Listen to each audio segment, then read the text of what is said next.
বছর আগে থেকেই ব্যবসা শুরু, তখন থেকেই গণেশ পুজো শুরু। আর দেখতে দেখতে 8টা বছর কমপ্লিট হয়ে গেল। আজকে আগের বছর পর্যন্ত ভাবছিলাম যে আগামী দিন আরও কী করে যাব, কিন্তু আগামী বছর যখন মানে উঠবি এলো তখন ভাবলাম না এবার ঠিকঠাক এগোবে, আরও পুজোটা আরও বড় করতে পারবো। তো গেল বছরের পর এবছর আবার ঠিক সেইভাবেই বড় করে করলাম। যত দিন যাবে আস্তে আস্তে আরও বড় হবে পুজো, ব্যবসা যত বাড়বে সব জায়গাতে আরও ছড়াবে, তত আমার পুজোটাও আরও তাড়াতাড়ি করে আরও ততটাই বড় হবে। চেষ্টা করবো যতটা ভালোভাবে করা যায়।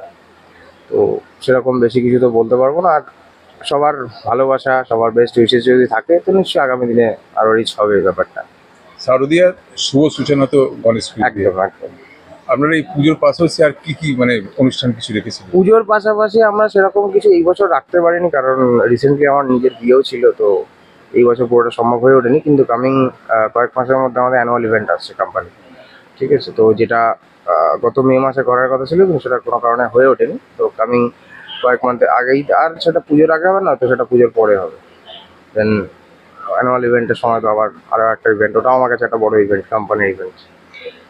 কোম্পানির চিন্তা ভাবনা ছাড়া বাবা গণেশের কাছে কি প্রার্থনা করবেন?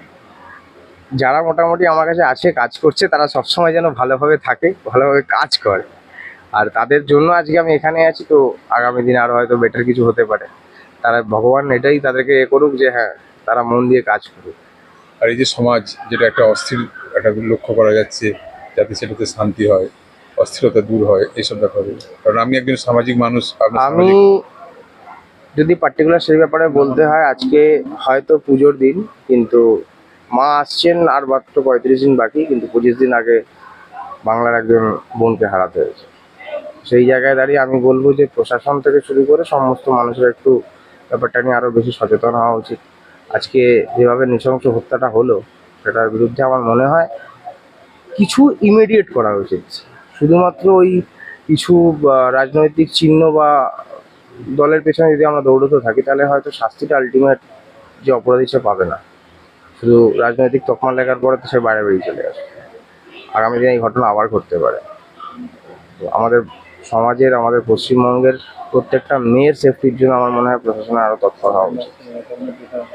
আমি বিয়ে করেছেন এবং এবছরই বিয়ে করেছেন, আর এই মেয়েদের ব্যাপারটা এসে গেল, এখন কি আপনার আগের থেকে বেশি চিন্তা ভাবনাটা একটু বেড়েছে? হ্যাঁ, অবশ্যই। কারণ আমার ওয়াইফকেও রাত্রেবেলা বাড়ি ফিরতে হয়, তখন সেই জায়গা থেকে আমার চিন্তা হয়, তার বাড়ির লোকের চিন্তা হয়। তো যদি প্রশাসন নিজের জায়গাটাকে ঠিক করে, আমার মনে হয় হয়তো এই জায়গাটা আর কখনো নাও আসতে পারে।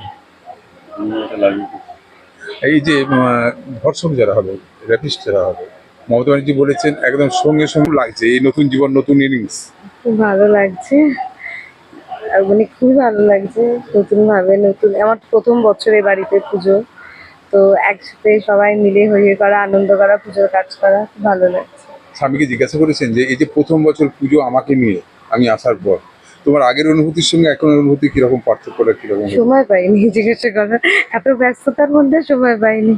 সময় পাননি, কেমন লাগছে? আত্মীয় স্বজন সকলে খুব ভালো আসছে, একটা লাগছে। গ্যাদারিং হচ্ছে। খুব ভালো লাগছে। কোম্পানির জন্য কতটা চিন্তা করছেন, দত্ত গ্রুপের জন্য? ঠাকুমার কাছে এটাই প্রার্থনা যে যেন ভালোভাবে আমাদেরকে আশীর্বাদ করুক, যাতে আমরা আরো এগিয়ে যেতে পারি, কোম্পানিটাকে আরো বড় করতে পারি। আগামী দিনে কিরকম ইচ্ছা আছে দুজনে মিলে আরো পুজোটাকে আরো বড় করবেন? অবশ্যই অবশ্যই, সেটা তো ইচ্ছা আছে। এরপর তো আর কালী পুজো চলে আসছে। হ্যাঁ, কালী পুজো করে যেটা তো হয়ই বড় করে এই বাড়িতে, 150 বছর ধরে হয়েই আসছে, তো সেটা তো হবেই। আর আমাদের এটা নিজস্ব পুজো, তো এটাও অবশ্যই আমাদের ইচ্ছা আছে আরো বড় করে যাতে। আর সমাজের প্রতি আপনার কি মেসেজ কি আছে, যে এই বাবাকে পুজো করতে গেলে একটা প্রত্যেকের একটা মেসেজ থাকে, তো বাবা তুমি সমাজের জন্য এই করো, সেরকম কিছু একটা মেসেজ? সবাইকে সুখী রাখুক, সবাইকে সেফ রাখুক, যাতে আজকাল মেয়েদের যা হচ্ছে রাস্তাঘাটে, শুধু মেয়েদের না, শুধু মেয়েরা যে আনসেফ তাও না, ছেলেরাও আনসেফ প্রচুর জায়গাতে, বাট মেয়েরা হয়তো একটু বেশি, বাট যাই হোক সবাই যেন সেফ থাকে, তার সেফ পরিবেশের মধ্যে দিয়ে আমরা যাতে বাঁচতে পারি। ঠিক আছে।